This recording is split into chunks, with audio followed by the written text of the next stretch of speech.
de creer. ¿Se imaginan ustedes que yo me presentara ante ustedes diciéndoles que yo soy el presidente de El Salvador? ¿Qué dirían ustedes? ¿Me creerían?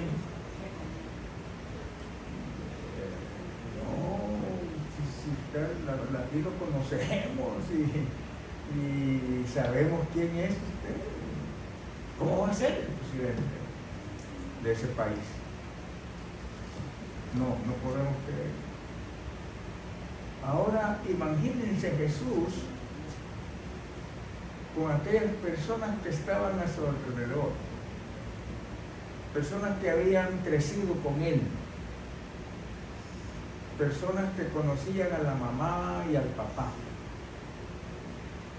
Y de pronto él se presenta ante todos diciendo: yo soy Dios, yo soy el pan que vino del cielo. ¿Cuál sería la reacción de nosotros o de aquellos que nos dicen esto? ¿Quién eres? Tú no eres eso que estás diciendo. Pues vamos a leer la escritura en el Evangelio según Juan, capítulo 6, Juan 6, en los versículos 35, 41 al 51. Juan 6, 35, 41, 51. Versículo 35 dice así: Jesús les dijo: yo soy el pan de vida. El que a mí viene nunca tendrá hambre, y el que en mí cree no tendrá sed jamás. Versículos del 41 en adelante. Murmuraban entonces de él los judíos, porque había dicho: yo soy el pan que descendió del cielo. Y decían: ¿no es este Jesús el hijo de José, cuyo padre y madre nosotros conocemos? ¿Cómo pues dice este: del cielo he descendido? Jesús respondió y les dijo: no murmuréis entre vosotros.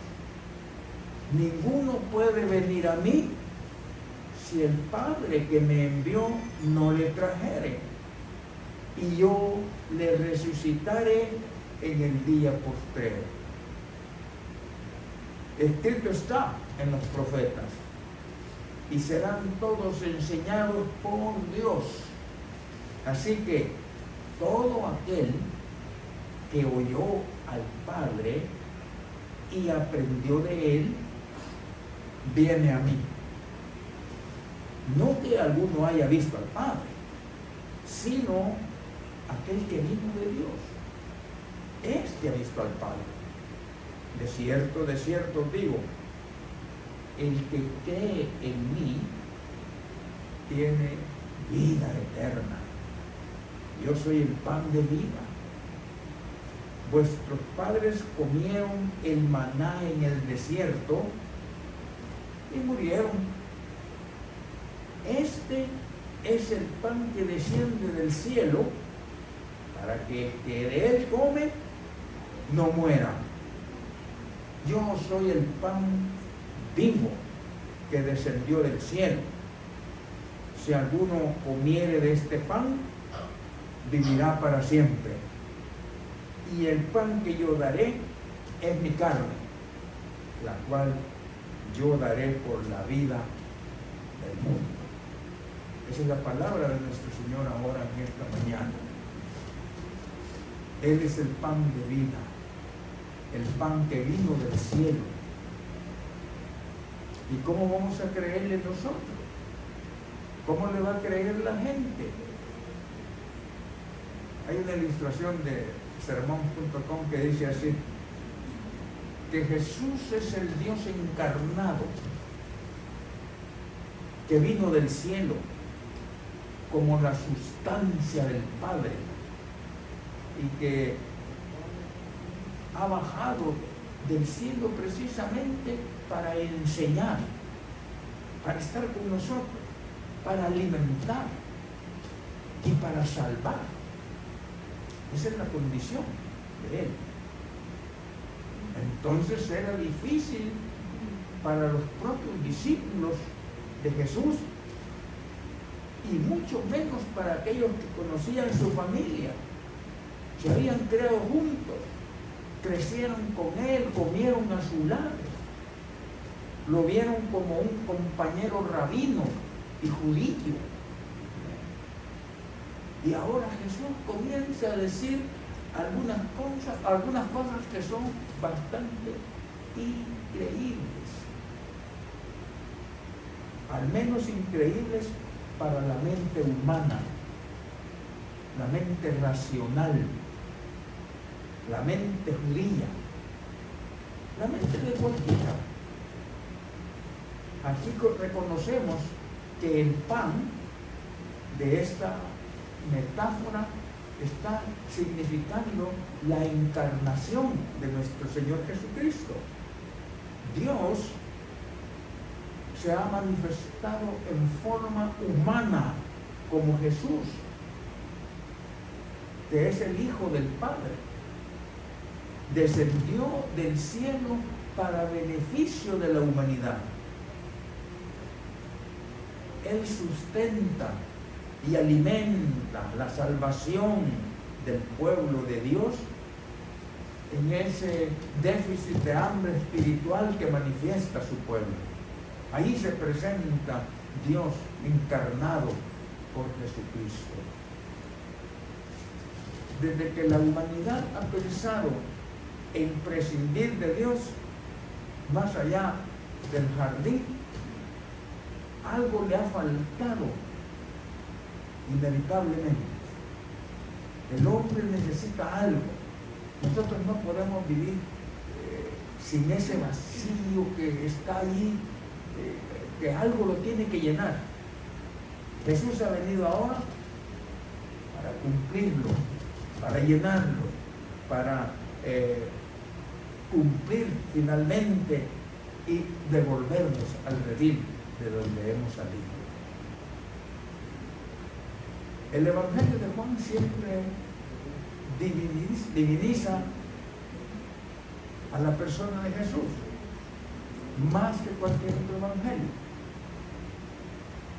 aunque los 4 evangelios lo profesan, pero Juan revela especialmente en muchas de las metáforas que Jesús usa para referirse a sí mismo. ¿Se imaginan ustedes? Yo soy el pastor. Cuando dice eso, quiere decir yo soy Dios, yo soy el Padre. Yo soy el buen pastor. Los judíos están acostumbrados a tener a Dios como el pastor. Jehová es mi pastor. Y ahora escuchan a Jesús decir, yo soy el pastor. Este intercambio entre Jesús y sus contemporáneos no puede ser más claro, al menos como una metáfora. Y es que es esto lo que molesta a todos, incluso a de los discípulos más cercanos. Tanto así es que muchos de ellos, de los discípulos que acompañaban a Jesús, se fueron retirando cuando empezaron a escuchar estas cosas. Pero en la escena que ahora estamos viendo, lo vemos hablando entre ellos, quejándose contra esa incredulidad, podríamos decir, de la moxie de sus afirmaciones. La moxie es un muñequito que la inteligencia artificial ha creado para estar con los niños y estarles llevando por el camino, enseñándoles muchas cosas. Entonces Jesús los llama a ellos verificándose a verse quién es Él. Este soy yo. He estado con ustedes, pero ustedes no me conocían. Ahora me voy a identificar. Esto es difícil de creer para los discípulos de aquel tiempo y para este tiempo también. ¿Cree usted que es difícil de entender a Jesús ahora en nuestros tiempos? La gente no lo comprende. La gente no cree en Él. Pero entonces vamos a intentar conocer a sus padres. Pero no nos entendemos tan bien. Pero el mensaje de Jesús es claro. Y dice, yo soy el pan que vino y que bajó del cielo. Ese soy yo. Siempre la comida es importante para el hombre. El agua es importante para el hombre. Jesús es comida y es bebida. O en términos literales, Jesús les está diciendo, yo soy el Dios encarnado, enviado por el Padre para alimentar, nutrir espiritualmente a cualquiera que esté dispuesto a reconocer a Dios. Lo que decimos acá, que esté dispuesto a reconocer a Dios y participar de ese regalo de Dios, de la vida, de la salvación a través de Él. Jesús está dispuesto a esto. ¿Cómo llegar a Cristo? El príncipe de los predicadores, Spurgeon, dice que el venir a Cristo es una frase muy común en la Escritura. Se usa para describir esas acciones del alma por las que, abandonando de inmediato nuestros pecados y nuestra justicia propia, volamos hacia el Señor Jesucristo, dice Spurgeon. Posiblemente alguien dirá, no podemos llegar físicamente a Jesús, porque esto es espiritual, pero sí, podemos llegar físicamente, porque cuando nos llaman, caminamos a decir y a estar cerca de Jesús.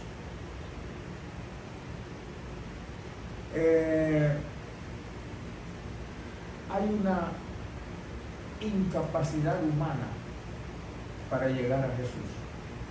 Nosotros no podemos llegar a Jesús por nosotros mismos. Es difícil que alguien diga, yo acepto a Jesús por sí mismo. Tiene que haber algo que le impulse a tomar esta decisión. Nadie puede venir a mí a menos que el Padre que me envió lo traiga. Ustedes están aquí porque el Padre, Dios, los trajo. Nadie puede llevarlos a Jesús. El hombre moderno puede jactarse de todo y dice, mire todo lo que he logrado en este tiempo, todo lo que ha hecho el hombre. Gracias a que la tecnología ha avanzado, la vida es confortable aquí en la tierra. Mire qué conocimiento más tremendo el que tenemos ahora. La tecnología por medio de Google. Usted tiene una pregunta e inmediatamente agarra su teléfono y pregunta y ahí le da la respuesta. Usted ve nomás la dirección y yo llego. Y aquí tengo todo.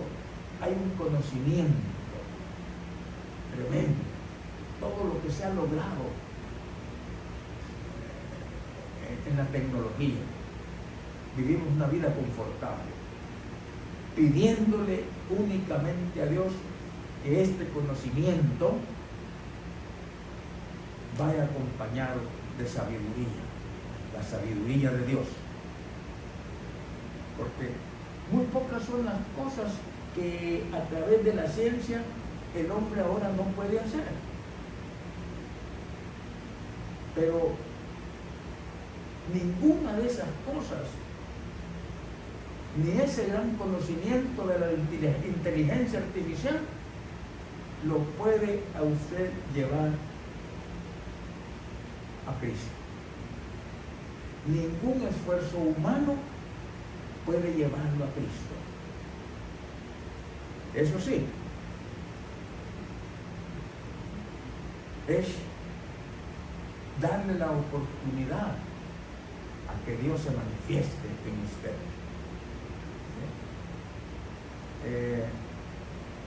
Nada puede hacerlo a usted salvarse del infierno.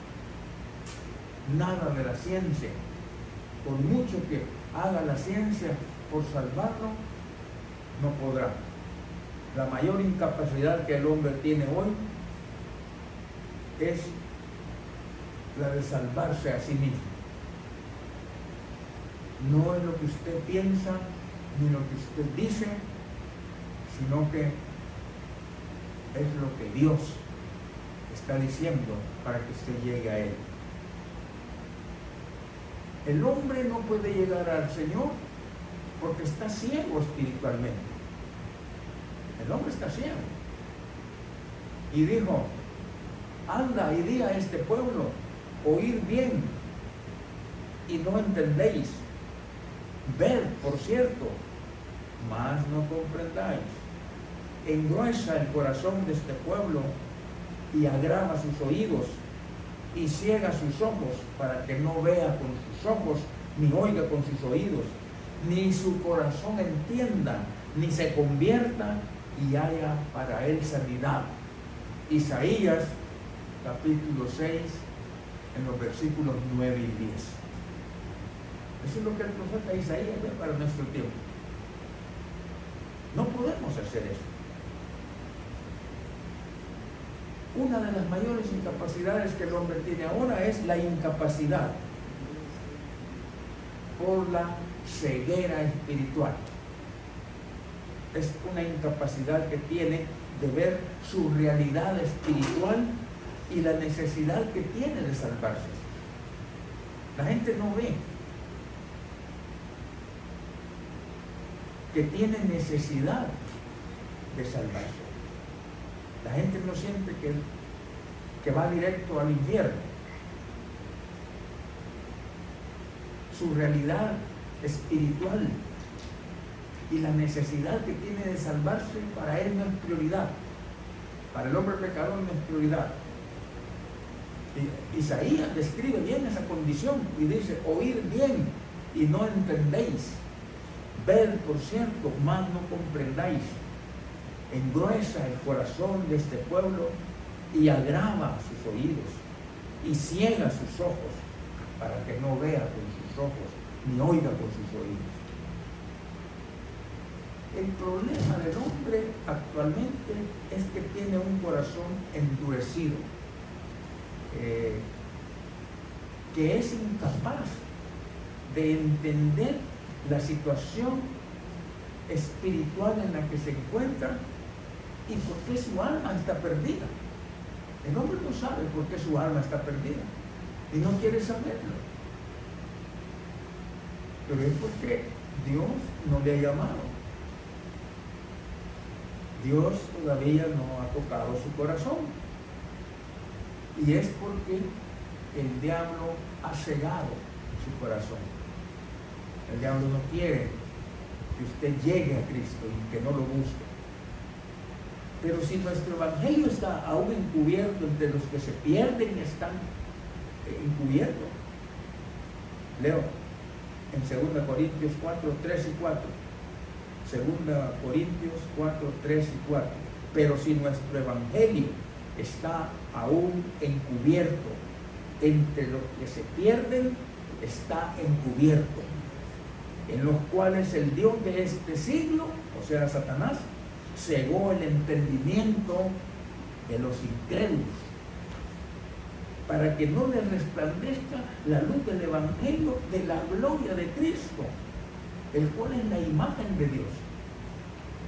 El hombre común no va a llegar a Cristo, por sí mismo no va a llegar, porque Satanás ha puesto en su corazón no aceptar a Cristo como su Salvador personal. El alma de ese pecador no alcanza a ver la necesidad de la salvación.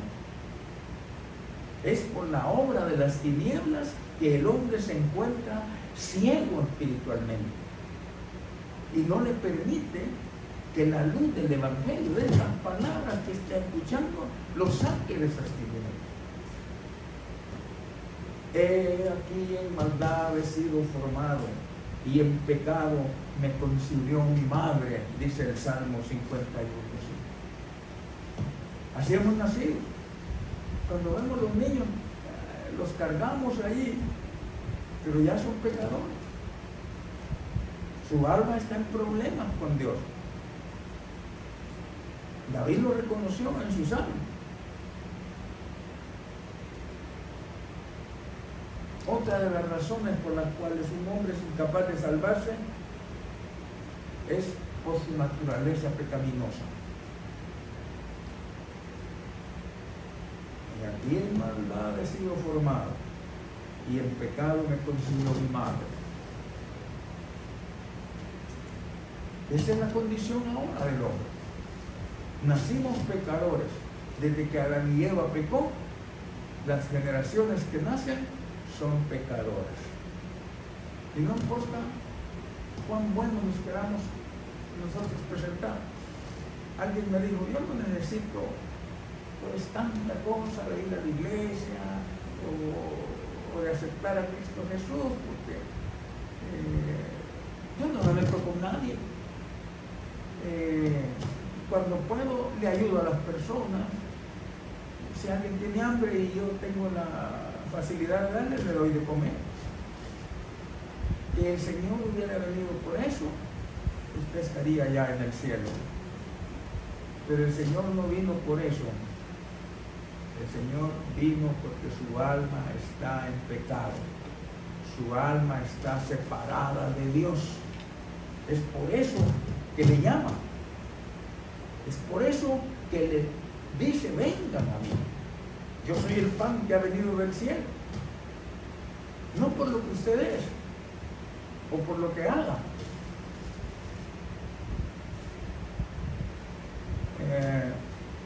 Vio Jehová que la maldad de los hombres era mucha en la tierra, y que todo designio de los pensamientos del corazón de ellos era de continuo solamente el mal. Génesis capítulo 6, versículo 5. Jesús les respondió, de cierto os digo, que todo aquel que hace pecado, esclavo es del pecado. Juan 8:34. Somos esclavos del pecado.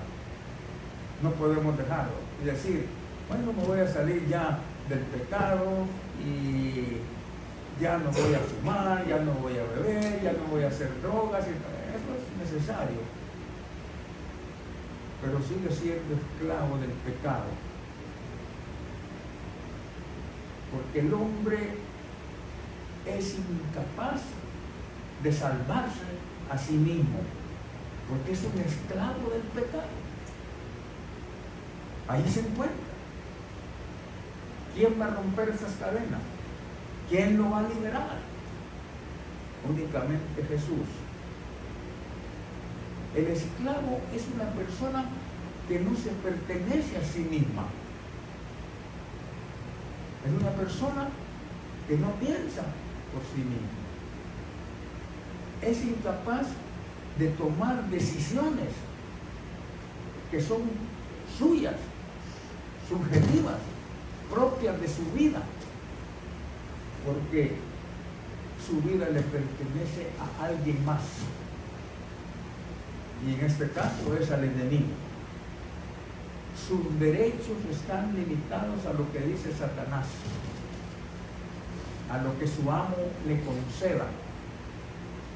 Esa es la situación del hombre, que se encuentra esclavizado del pecado. Estamos en el mundo y somos pecadores, y ese mismo pecado es el que lo arrastra a hacer el mal, a ser desobediente, a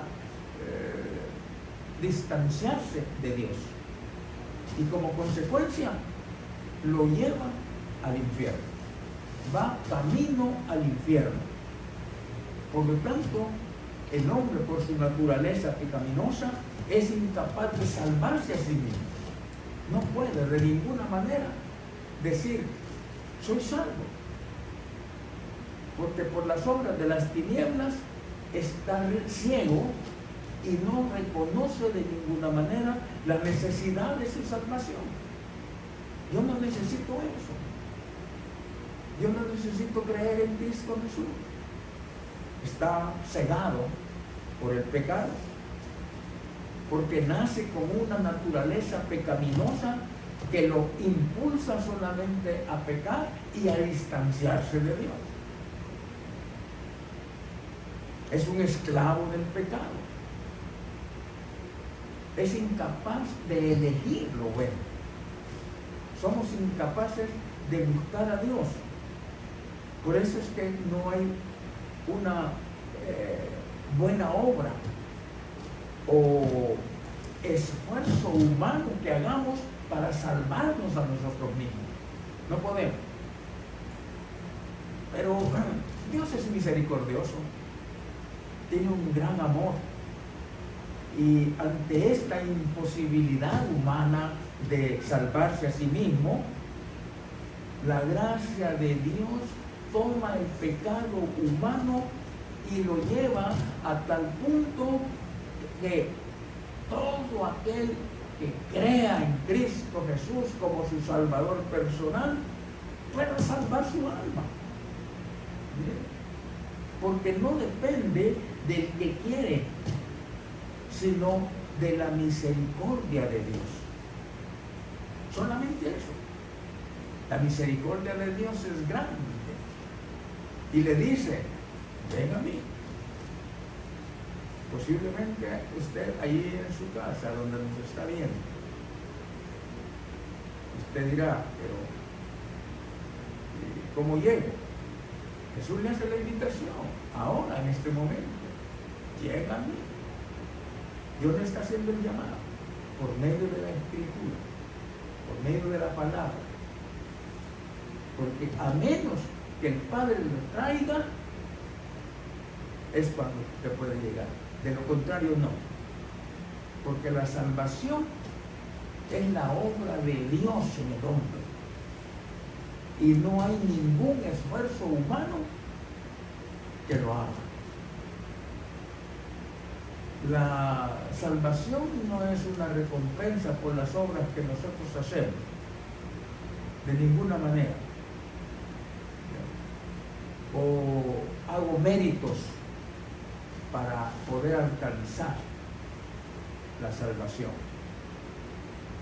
Este es un regalo de la gracia de Dios. Usted no tiene que hacer nada. Dios le va a regalar el cielo. Y nosotros debemos reconocer la dependencia de Dios para lograr esa entrada ahí. Y poder aprender a confiar en esa ayuda que Él nos proporciona en esta mañana, para ayudarnos a tener una vida espiritual. Porque después de esto viene la muerte. ¿Y qué significa la muerte?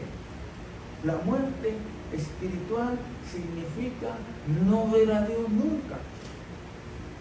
Y ahora le está dando la gran oportunidad de verlo a Él. Lo vemos en muchas acciones de la vida. A veces lo vemos en problemas. Esta ancianita no tenía que comer, pero había un programa de radio que conoció la necesidad de esta anciana. Y dijeron por la radio que esta señora tenía hambre, tenía necesidades y que si alguien pudiera ayudarle, que le ayudara. Y entre los escuchas estaba un brujo y dijo: voy a burlarme de esta viejita, le voy a llevar comida. Y lo hizo así. Y le llevó la comida, canasta de comida. Y dice la señora: gracias, dice, por traerme la comida. Y el brujo le dice: ¿y usted sabe quién le trajo la comida? Fíjese, señor, dice, que yo no sé, pero mi Dios es tan grande que hasta utiliza al diablo para que me lo traiga. Y así, Dios hace eso. Dios ha hecho hablar hasta burros. Ha utilizado animales. Debemos reconocer nuestra dependencia a Dios y aprender y a confiar en su poder y en su buena voluntad para con nosotros. El llamado que el Padre hace es la forma en que Dios atrae a las personas a sí mismo. ¿Y cómo va a llegar? Por medio de su palabra. Usted escucha, yo no puedo a usted disuadirlo, yo no puedo a usted convencerlo de que venga Dios. No puedo. Ni nadie puede convencerlo a usted. Su esposa le dice, sus hijos le dicen, sus amigos le dicen, acércate, pero no van a poder. Nunca. Porque la persona que está ciega en su corazón no puede ver a Dios. Y Dios actúa a través de su palabra en nuestras vidas. A través de la Escritura es como Él se manifiesta. Es así como Él nos llama a acercarnos a Él y a poner nuestra confianza en su Hijo. Algo importante aquí que hay que ver es que la salvación se convierte en una decisión personal y debe de ser tomada por la misma persona que ha sido llamada, o sea, el libre albedrío. Usted tiene libre albedrío, usted puede decir sí o puede decir no. Dios ahora le llama y usted le dice no. Bien, no, ya no voy a contender más contigo. No quieres. Como seres humanos tenemos libre albedrío y tenemos la capacidad de aceptar o rechazar el llamado de Dios. Fijémonos bien en eso, que hasta eso nos da Dios. Aquí hay que reconocer que la creencia y la fe son necesarias para confirmar y responder al llamado del Padre. Es importantísimo eso. El creer es la interpretación intelectual de la verdad. Usted lee la Escritura, la entiende. ¿Pero quién se lo da? Dios. Porque usted lee la Biblia y la lee, pero no la entiende.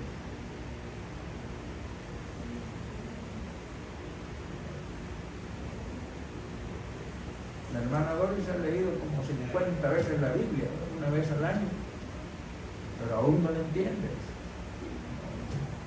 Falta mucho. Solamente por la fe podemos confiar completamente en el poder y la sabiduría de Dios para que dirija nuestra vida. La fe, la confianza en Dios.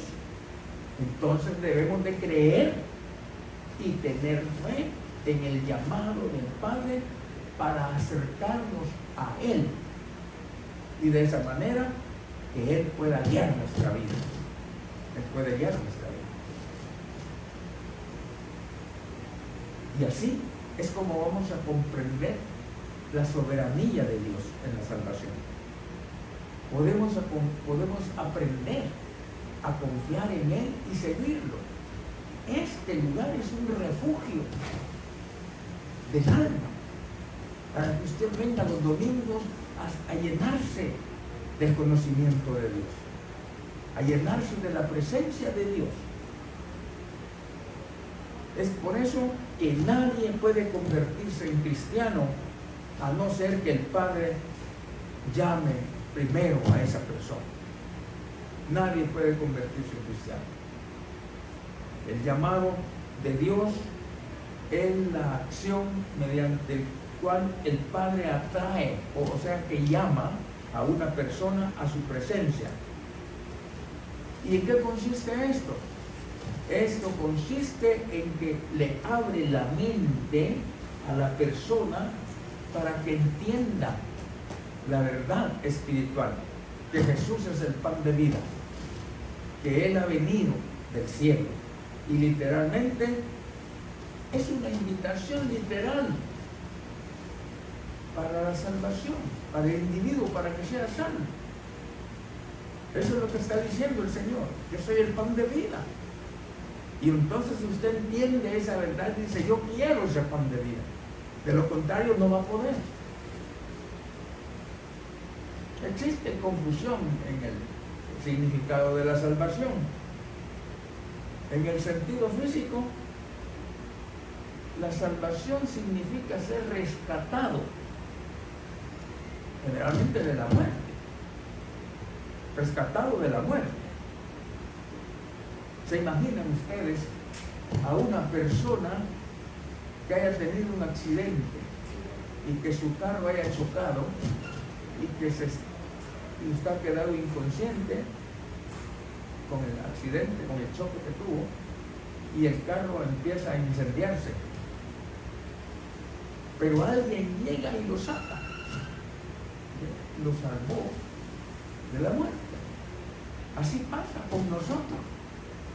Usted no sabe que va camino al infierno, y el infierno que es fuego, se va a quemar, pero llega alguien y lo salva. Alguien que ha estado, una persona que ha estado ahí pendiente de usted y lo saca, y ese es Jesús. En este caso significa ser rescatado de la muerte eterna.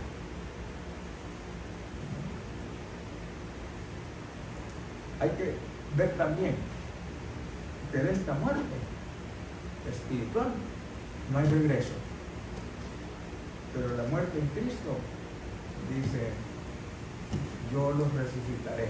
Cuando leímos el pasaje vimos que dice: y yo los voy a resucitar junto conmigo. ¿Qué importancia tiene el resucitar? Porque de nada sirve que usted sea salvo si no resucita. Nosotros vamos a morir físicamente antes de que Cristo regrese, y vamos a ser transformados en seres espirituales y van a vivir para siempre cuando Él regrese en su segunda venida. Ahora sabemos quién es el que pone en el corazón a recibir a Cristo. ¿Quién pone en su corazón venir a la iglesia? ¿Quién pone en el corazón servir a Dios? Y sabemos que el único es el Padre. Nadie viene al Padre sino por mí. Y que el Espíritu Santo nos va a hacer crecer también. Es importante que nadie nos va a convencer, sino que el Espíritu Santo. Nadie tiene ese poder aquí, nadie tiene esa habilidad para convencerlo. Únicamente el Espíritu Santo, que le va a tocar para convencerlo y llegar a Cristo.